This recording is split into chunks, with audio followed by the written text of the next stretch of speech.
बुधवार की प्रदोष कामना की पूर्ति करती है।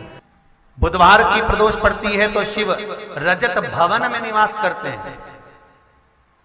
मान लो आप प्रदोष का व्रत नहीं कर सकते, आप अगर व्रत नहीं कर सकते तो प्रदोष के दिन, प्रदोष काल में शाम का समय सूर्यास्त का कुछ पल, कुछ घड़ी के पहले से लेकर बाद तक का प्रदोष काल के अंतर्गत आप शंकर जी के मंदिर में जाकर 1 लोटा पानी, 5 बेलपत्र भी अगर समर्पित करते हैं तो संपूर्ण प्रदोष का फल आपके भाग्य में प्रबल हो जाए। शिव महापुराण में इसका 26 प्रदोष में से कोई भी प्रदोष का दिन हो और प्रदोष काल में आप अपने घर से जल और एक हाथ में घी का भरा हुआ दीप लेकर जिस दिन शंकर के मंदिर में जाते हो, शंकर को जल चढ़ाकर हाथ का स्पर्श जलाधारी पर कर कर शिव मंदिर में दीप प्रज्वलित कर देते हो, 26 प्रदोष का पुण्य फल उसी क्षण प्राप्त हो जाए। एक निवेदन आप सबसे ध्यान करिएगा, सब जगह भटक लिए, सारी दुनिया में जाकर बोलिया है, जगह जगह जाकर प्रार्थना कर ली, निवेदन कर लिया, तो भी तुम्हारा अगर कोई काम ना बने तब एक काम जरूर करना, 1 बेलपत्र, 1 शमी पत्र, 1 कनेर का फूल देवाधिदेव महादेव को प्रत्येक प्रदोष के दिन शिवजी को जल चढ़ाकर समर्पित करना प्रारंभ कर दो। 2 या 3 प्रदोष निकलेगी, मेरा देवाधिदेव महादेव तुम्हारी झोली खुशियों से भर दे निश्चित। 1 बेलपत्र, 1 शमी पत्र और 1 कनेर का पुष्प भगवान शिव को प्रदोष की प्रदोष बाबा देवाधिदेव महादेव को जल चढ़ाकर देना प्रारंभ।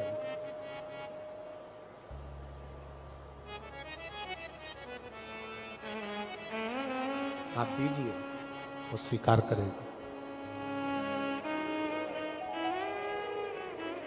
विषम स्थिति में, विषम परिस्थिति में आपने सब दूर भटक लिए, सारी ऐसी कोई जगह नहीं जहां तुम नहीं गए, पत्रिका भी दिखाई, वास्तु भी कराया, सारा दुनिया का काम कराया, उसके बाद भी सुख की अनुभूति नहीं, तब देवाधिदेव महादेव की शरणागति पकड़ी। अपने भजन के बल को बढ़ाओ, राम नाम, कृष्ण नाम, शिव नाम, जो नाम तुम जपते हो उसको बढ़ाने का प्रयास करिए।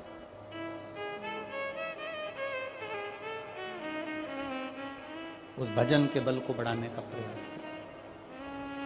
चंद्रदेव, अब तुम शिव के पास जाओ। चंद्रदेव भगवान शंकर के धाम कैलाश पर पहुंच गए, जहां पर भगवान शिव तो तप साधना में लीन थे। चंद्रदेव को मेरे भोलेनाथ जी ने देखा भी नहीं, क्योंकि वो अपनी तप साधना में लगे थे, भजन में लगे थे, अपनी तप साधना में लीन थे, ध्यान नहीं दिया।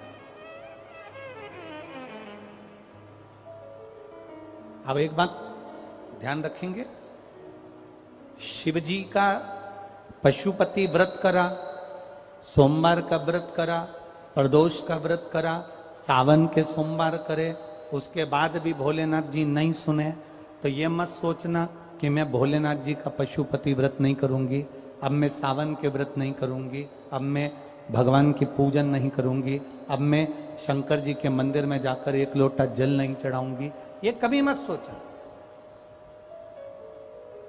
बल्कि ये सोचना कि मैंने जो आराधना करी, मैंने जो पूजन करी, मैंने जो व्रत करा, मैंने जो तप साधना करी, हो सकता है उसमें कोई कमी रह गई हो, इसलिए दूसरी बार करूंगी, तब मेरा महादेव मेरी मनोरथ पूर्ण जरूर करेगा। ये निश्चित बात है। शमी का जो पत्ता होता है, ध्यान से सुनिएगा, रोज आप अगर शमी के पत्ते को नहीं चढ़ा सकते, महीने में 1 बार या 2 बार शमी का पत्ता शंकर के ऊपर अवश्य समर्पित करना चाहिए। क्यों? शरीर में अगर कोई बड़ी बीमारी आने वाली होती है तो बाबा उस विष को समाप्त कर देते हैं, मात्र शमी का पत्ता समर्पित कर देते हैं। भले महीने में 2 बार चढ़ाओ, हफ्ते में 1 बार चढ़ाओ, तुम्हारा मन पड़े तो हफ्ते में 2 बार चढ़ाओ। ज्यादा बीमारी है, शमी का पत्ता एक शिवजी के शिवलिंग पर और एक पत्ता जहां से पानी बहकर नीचे गिरता है ना, जलाधारी में से शिवजी पे जल चढ़ाया। जैसे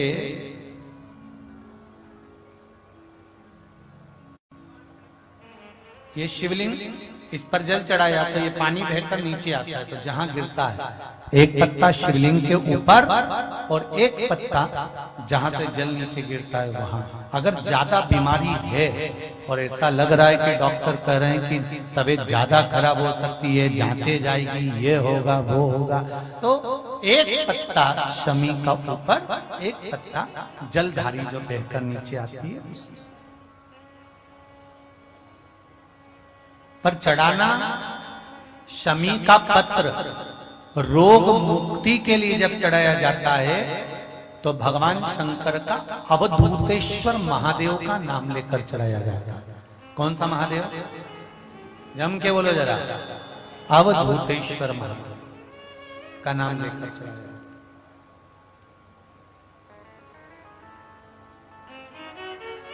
एक बात आपको कही थी अभी पिछले कथाओं में, गाय के दूध का घी बनाकर उसकी एक उंगली घी की अशोक सुंदरी वाली जगह पर लगाकर, जो व्यापार नहीं चलता हो, दुकान नहीं चलती हो, अशोक सुंदरी वाली जगह पर घृत लगाकर घर के दरवाजे पर या व्यापार के द्वार पर उस उंगली को लगा देना चाहिए।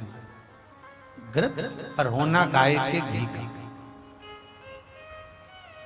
गौमाता होता है।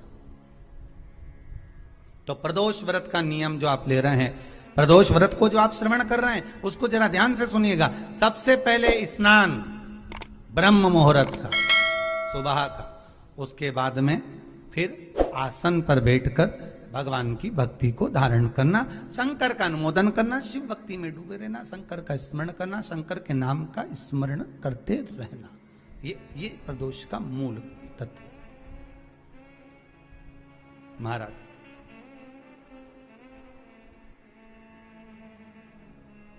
प्रदोष व्रत करने वाले को भोजन नहीं करना चाहिए, ध्यान दीजिएगा। फलाहार करो, उसमें भी नमक का सेवन मत करो। प्रदोष व्रत में नमक का सेवन वर्जित होता है। कारण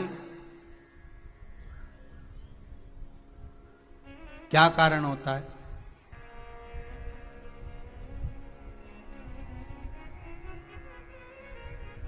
पूजन करें प्रदोष काल में, शिव की आराधना करें,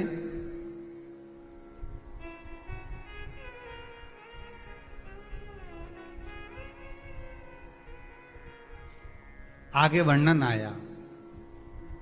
प्रदोष व्रत करने वाले को प्रदोष के दिन प्रयास करना चाहिए कि रात्रि के समय पर आधा घंटा, 10 मिनट, 20 मिनट जागरण करे। जागरण मतलब थोड़ा भगवान का भजन कर ले। भले 4-5 माताएं इकट्ठी नहीं हो तो अपन अकेले ही कर लो। अपन अकेले कम है क्या भाई? अपन कम पड़े। आराधना अकेले भी करो, जागरण करो। जब आपकी 11 प्रदोष हो जाए, 26 प्रदोष हो जाए, तब उद्यापन करो। उद्यापन 2 ब्राह्मणों को जोड़े से बुलाओ। ब्राह्मणों को जोड़े से बुलाकर उनके चरणों की पूजन कर कर, आराधना कर कर, सुंदर मंडप तैयार कर कर भगवान का, उसमें सुंदर रंगोली डालकर, मंडल बनवाकर पूजन करो शंकर भगवान की प्रदोष का। एक दिन पहले गणेश की आराधना करो, पूजन करो, और प्रदोष वाले दिन जो मंडल बनाए हैं पूजन अर्चना करने के लिए, जो स्थान दिया है, उसकी आराधना करो। खीर की आहुतियां दीजिए 108 बार। जो ब्राह्मण आए उनके माध्यम से मंत्रों द्वारा पूजन कराकर खीर की आहुतियां दीजिए शिव नाम। महाराज फिर ब्राह्मणों को जोड़े से भोजन कराकर चरणों को नमन कर कर दक्षिणा प्रदान कर कर निवेदन कर कर ब्राह्मणों से कहें, हे ब्राह्मण देवता, आप हमें आशीर्वाद प्रदान करें कि जिस प्रदोष का हमने व्रत किया है उस व्रत का पुण्य फल हमें प्राप्त हो। ऐसा ब्राह्मण चरण को नमन कर कर प्रणाम कर कर उनसे अपने मस्तक पर अक्षत छुड़वाएं। फिर नमन कर कर भोजन कराकर विदा करें। शाम को भगवान का जागरण करें। ऐसे प्रदोष व्रत का उद्यापन कर अपने जीवन को सार्थक बनाएं। ऐसा सुंदर प्रदोष व्रत का व्याख्यान वर्णन स्कंद पुराण में कर प्रदोष का नियम बना लो। शिव जी के शिवलिंग पर 5 जगह पर त्रिपुंड लगाना चंदन का, समझेंगे अच्छे से। ये शिव जी का शिवलिंग है, ये जलाधारी है, ये गणेश जी का स्थान, कार्तिकेय का स्थान, बीच में अशोक सुंदरी का स्थान। शिव जी के ऊपर जो बूंद बूंद पानी जलाधारी में से टपकता है वो शिव जी की 5 लड़कियां। नाम बोलेंगे साथ में, जया, विषहरा, श्यामली बारी, दौतली, देव। शिव जी की 5 बेटियां। शिवलिंग में अगर आपने, डॉक्टर ने कहा कि बहुत बड़ी बीमारी है, तकलीफ है, 5 स्थान पर त्रिपुंड लगाना प्रारंभ करो। पहला, दूसरा, तीसरा, चौथा, 5वां। अर्थात शिवलिंग के कहीं पर भी भाग पर आप अगर 4 स्थान पर नीचे भी लगाएं और 1 स्थान पर ऊपर भी लगाएं, शिवलिंग के किसी भी भाग पर 5 जगह पर चंदन का लेपन करना प्रारंभ करो। उसी चंदन के भाग में से 5 जगह का नमः शिवाय बोलकर थोड़ा सा चंदन लेकर आइए कंठ पर और वक्षस्थल अर्थात हृदय पर उसको लगाना प्रारंभ करो।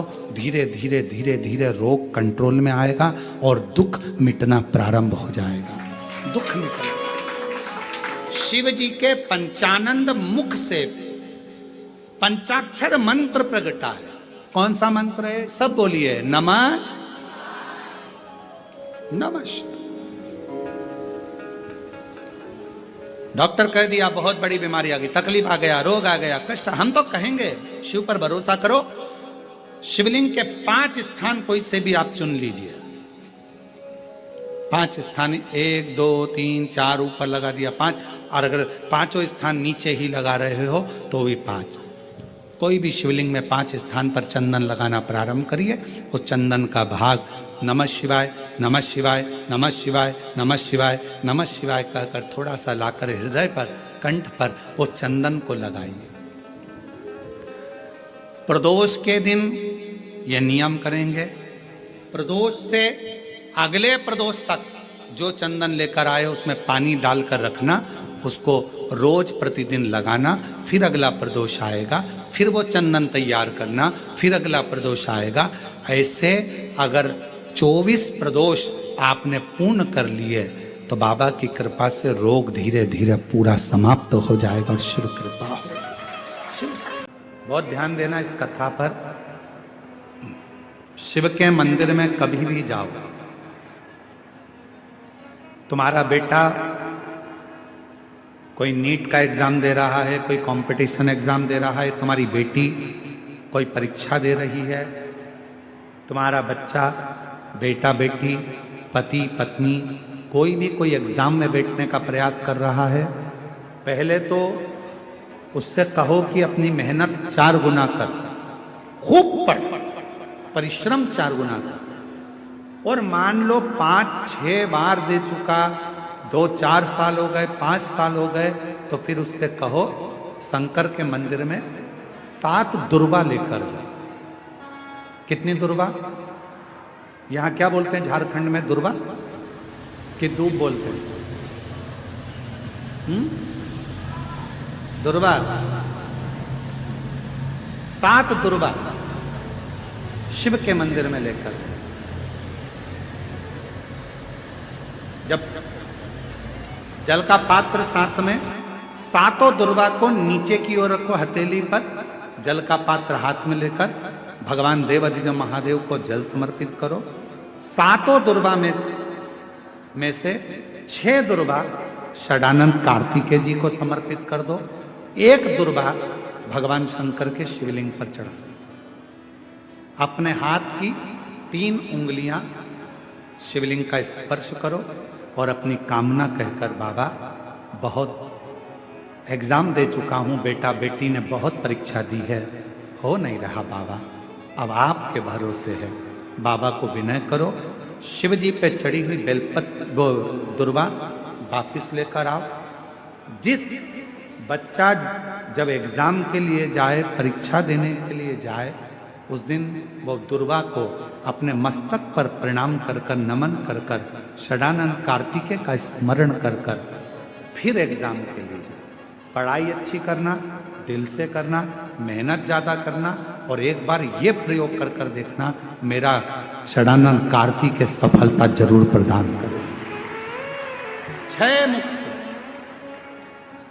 षडानंद कार्तिकेय जी का जो वर्णन हमारे शिव महापुराण में किया गया है, स्कंद पुराण में किया गया है, षडानंद कार्तिकेय जी फल शीघ्र प्रदान करते हैं, शीघ्र फल। महाराज, तारकासुर का संहार हो, षडानंद कार्तिकेय जी ने बाण छोड़ा, और षडानंद कार्तिकेय जी ने जैसे बाण छोड़ा, तारकासुर के शरीर को लगा, तारकासुर के प्राण छूट गए। देवताओं ने पुष्प की वृष्टि करी, रे तारकासुर तेरे हृदय में शिव बसे थे, इसलिए तूने षडानंद कार्तिकेय का दर्शन। शिव को समर्पित करें, अपने भाव की निर्मलता शिव से स्वीकारें। 7 दुर्वा 1 लोटा जल षडानंद कार्तिकेय का स्मरण कर कर जब हम चढ़ाते हैं तो उसका फल हमको मिलता, उसका फल प्राप्त होता।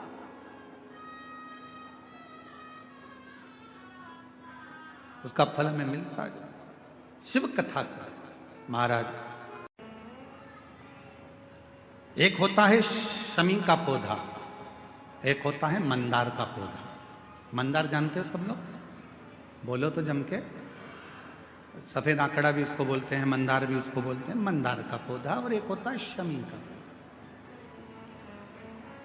कहते हैं जिस व्यक्ति की जिंदगी में केवल घाटा ही घाटा लिखा हो, दुख ही दुख लिखा हो, और कई साल हो गए हों किराए के मकान में रहते हुए या तकलीफ को भोगते भोगते, परिवार में कहीं सुख है ही नहीं, 2 पौधे को याद रखना। और दोनों पौधे की कथा हमने पूर्व में सुना चुके, मंदार और शमी। दोनों की कथा सुनाइए कि ये कौन से मुनि थे, कौन से ऋषि के बेटे थे, ये मंदार और शमी किसके पुत्र थे, सब कथा सुने।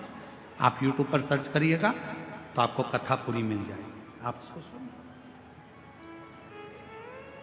जिसकी जिंदगी में दुख ही दुख लिखा, कष्ट ही कष्ट लिखा, परेशानी ही परेशानी लिखी, तो मंदार और शमी ये 2 पौधे ऐसे हैं जो जीवन में सुख प्रदान करते हैं।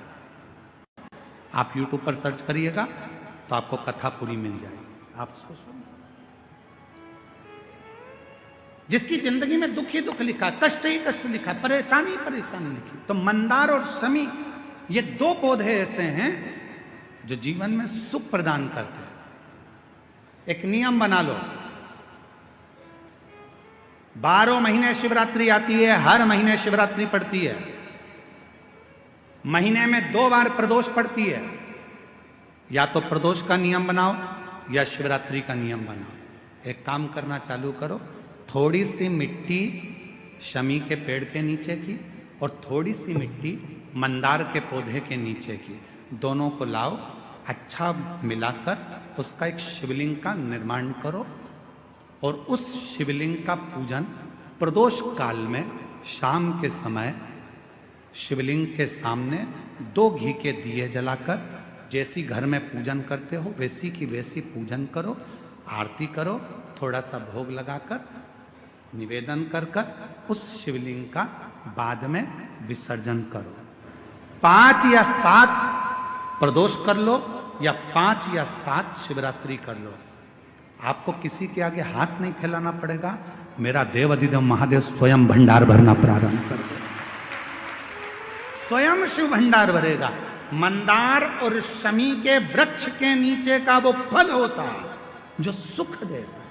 महीने प्रदोष आती है, हर महीने शिवरात्रि आती है। प्रत्येक शिवरात्रि, प्रत्येक प्रदोष को आप मिट्टी के अंदर मक्खन या गाय का दूध या गाय का घी, देसी गाय का मिलाकर शिवलिंग बनाकर उसकी पूजन करना प्रारंभ करें। 1 साल पूरा नहीं होगा, भले 20 साल हो गए होंगे, पर आपका गर्भ जरूर ठहरेगा, ये निश्चित।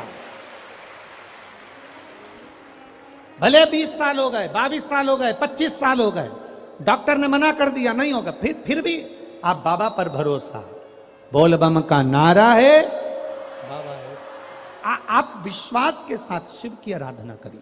गाय, देसी गौ माता का दूध, मक्खन, घी, ये हमारे मिट्टी के अंदर मिलाकर जब हम शिवलिंग का निर्माण करते हैं तो हमारा वंश बढ़ता।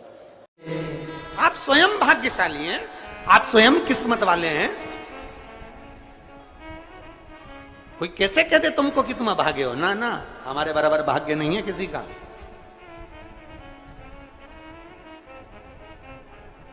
तुम्हारी ग्रह खराब है,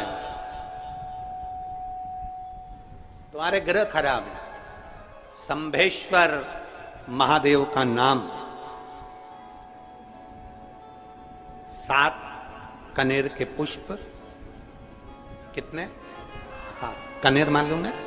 ये रोड पर जो जाते हो डिवाइडर में पीला पीला फूल लंबा, जो कि पशु पक्षी कोई नहीं खाता, जहरीला फूल माना जाता है। कनेर के 7 फूल, एक बेलपत्र। जिस समय पर कनेर का फूल बेलपत्र के साथ चढ़ाया जाएगा तो 7 कनेर के पुष्प सीधी बेलपत्र पर आपको रखना। 2-3 प्रदोष कर कर देखना।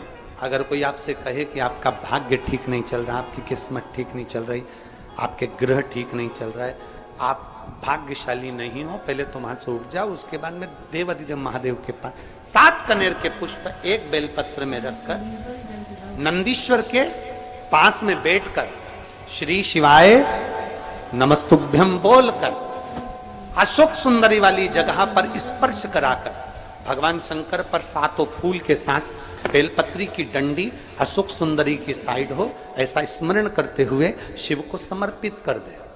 वही बेलपत्री 5 बार नमः शिवाय या पंचाक्षर मंत्र, षडाक्षर मंत्र या श्री शिवाय नमस्तुभ्यम बोलकर वही बेलपत्री 3 प्रदोष, 4 प्रदोष, 5 प्रदोष, 2 प्रदोष, जितने प्रदोष आप चढ़ा रहे हैं प्रदोष काल में, वो बेलपत्री लाकर अपने कक्ष में अपने पूजन वाले स्थान पर रखते जाओ।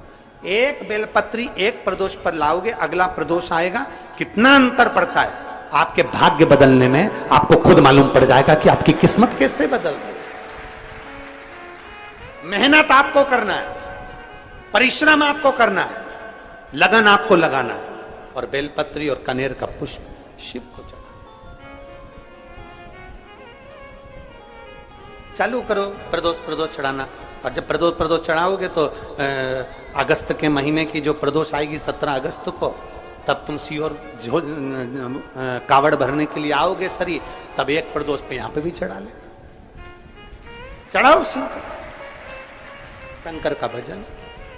यहां नहीं चढ़ा सकते, अपने घर पर चढ़ाओ, अपने शिवालय में चढ़ाओ, अपने देवालय में चढ़ाओ, अपने नजदीक में जो शंकर मंदिर वहां चढ़ाओ। आराधना शिव की। कोई कह दे तुमसे कि ये ठीक नहीं, प्रथम आप ये जो कनेर के फूल चढ़ाओगे ना, इसमें श्रंभेश्वर महादेव का भाव होना चाहिए। श्रंभेश्वर महादेव, फिर से एक बार बोलो, कौन से महादेव? श्रंभेश्वर। और फिर एक निवेदन, मान लो कि डॉक्टर कह दे कि बच्चे की धड़कन नहीं आ रही है,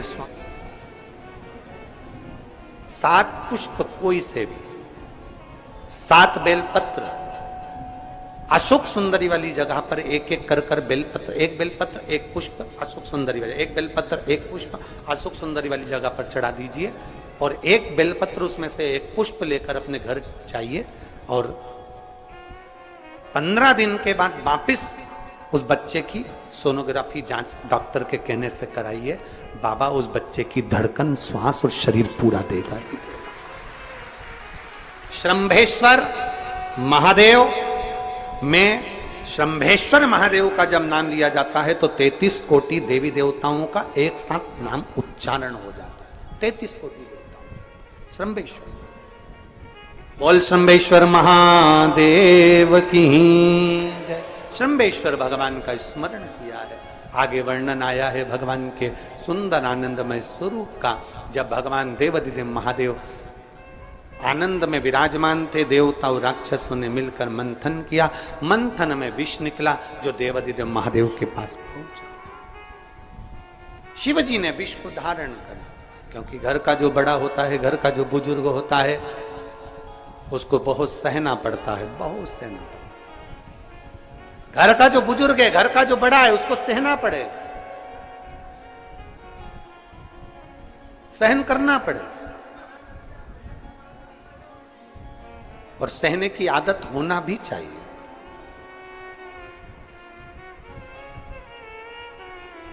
सहने की आदत होना भी चाहिए। सब जैसे तुम्हारे घर में बिजली है, अरे बोलो तो जम के, लाइट बिजली है। प्रत्येक घर में बिजली होती है, तो क्या प्रत्येक घर बिजली घर बन जाता है? जम के बोलो जरा। बिजली घर तो एक दो, कहीं कहीं बड़ा शहर है तो थोड़े ज्यादा हो सकते, छोटा शहर है, छोटा गांव है तो बिजली घर एक दो। प्रत्येक घर में बिजली होती है, पर सारे घर बिजली घर नहीं कहलाते, बिजली घर नहीं बन जाते। बिजली घर तो कोई सा घर होता है। उसी तरह ढेर सारे तुम्हें कथा करने वाले भी मिलेंगे, ढेर सारे तुम्हें ज्ञान देने वाले भी मिलेंगे, ढेर सारे तुम्हारे पास में, तुम्हें मोबाइल खोलोगे, टीवी खोलोगे तो ढेर सारे महाराज मिलेंगे, पर सब देवाधिदेव महादेव के भक्त नहीं मिल जाते। बड़ा कठिन होता, बहुत कठिन। प्रत्येक घर बिजली घर नहीं होता। उसी तरह घर में रहने वाला प्रत्येक व्यक्ति शंकर का भक्त नहीं होता।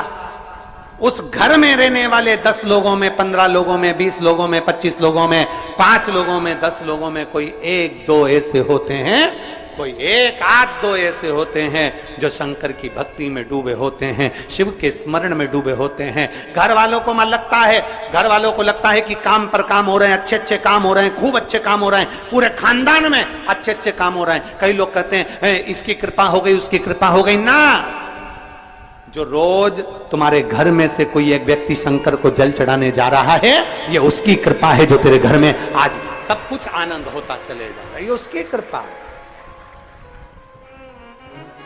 अंत